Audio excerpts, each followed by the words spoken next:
কাশ্মীর নিয়ে ইঙ্গিতপূর্ণ মন্তব্য বিদেশ মন্ত্রীর।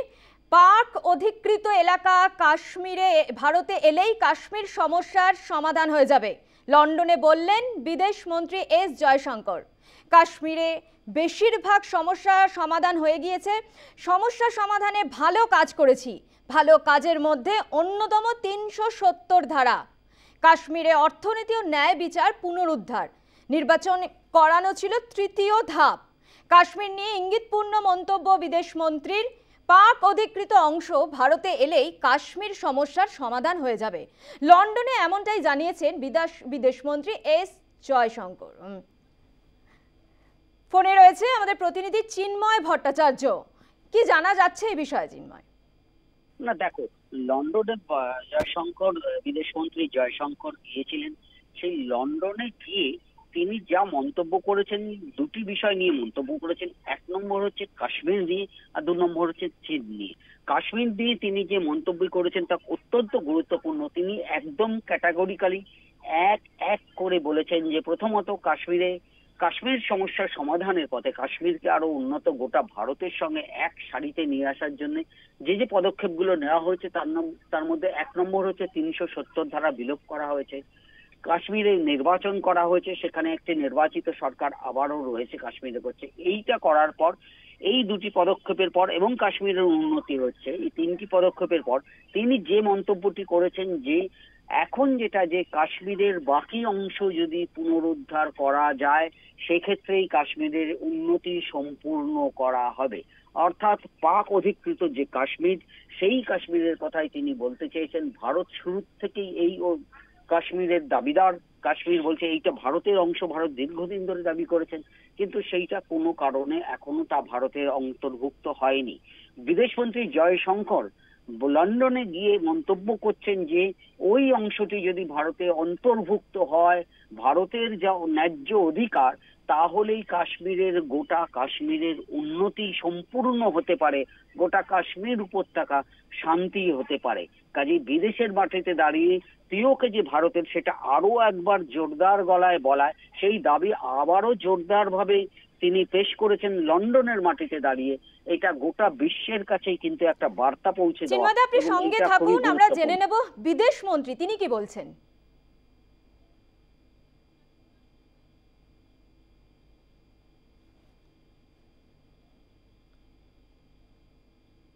Actually, we have done, I think, a good job solving most of it. I think removing Article 370 was step number one. Then restoring growth and economic activity and social justice in Kashmir was step number two. Holding elections, which were done with a very high turnout, was step number three. I think the part we are waiting for is the return of the stolen part of Kashmir, which is on the under illegal Pakistani occupation. When that's done, I assure you, Kashmir solved.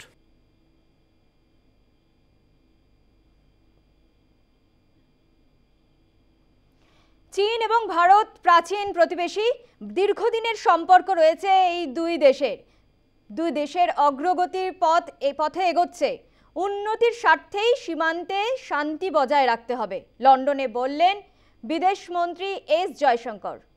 আমাদের সঙ্গে রয়েছে প্রতিনিধি চিন্ময় ভট্টাচার্য। চিন্ময়দা, তুমি যেমনটা বলছিলে, চীন আর ভারতের সম্পর্ক কোন পথে এগোচ্ছে? না, এইখানেও জয়শঙ্কর, আমাদের বিদেশমন্ত্রী জয়শঙ্কর একটি গুরুত্বপূর্ণ বার্তা দিয়েছেন। তিনি চীন এবং ভারতের যে দীর্ঘ ঐতিহ্য রয়েছেন, দীর্ঘ দিনের যে প্রাচীন কাল থেকে যে সম্পর্ক রয়েছে, সে কথা আরো একবার স্মরণ করিয়ে দিয়েছেন। দুটি দেশ, প্রতিবেশী দুই দেশ, এবং এই দুটি দেশে একমাত্র যারা গোটা বিশ্বের মধ্যে, এই দুটি দেশের জনসংখ্যা ১০০ কোটির ওপর, সে কথা আবারও বলেছেন বিদেশমন্ত্রী। এবং তিনি যেটা বলেছেন যে কিন্তু এই দুটি দেশের মধ্যে, দুটি দেশের সম্পর্কের মধ্যে উন্নতি হয়েছে, কখনো অবনতি হয়েছে। এই আপস অ্যান্ড ডাউনস এর মধ্যে দিয়ে দুটি দেশ একসাথে এগিয়ে চলেছে তারা। কিন্তু জয়শঙ্কর যেটা বলতে চেয়েছেন যে দুটি দেশে যদি সম্পর্ক ভালো করতে হয়, দুটি দেশে একেবারে তুমি যেটা জানাচ্ছিলে, ধন্যবাদ। এই বিষয়ে বিদেশমন্ত্রী কি বলেছেন শুনে নেব।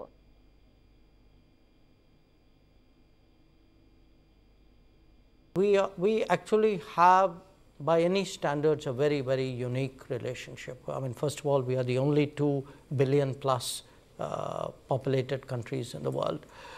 We have, both of us, a very long history. We've had the ups and downs in our history.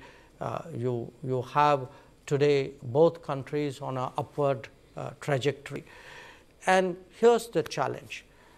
And it so happens we are actually direct neighbors. So the challenge is this, that when any country rises, its balances with the world and with its neighbors obviously change. Now, when 2 countries of this size, this history, this complexity, this consequence rise broadly in parallel, and obviously they have an interplay with each other, I think the issue is how do you create stable equilibriums and then transition into the next set of equilibriums or next phase of equilibriums. And we want a stable relationship, but we want a relationship where our interests are respected, where our sensitivities are recognized, where it works for both of us. So I think that is really been the challenge in the relationship. And obviously, for us, because of the border, for us, the management of the border, the assumption for the last 40 years has been that there must be peace and tranquility in the border areas if the relationship is to grow. If the border is unstable or is not peaceful or is not tranquil, obviously it will have consequences on the growth and direction of the relationship.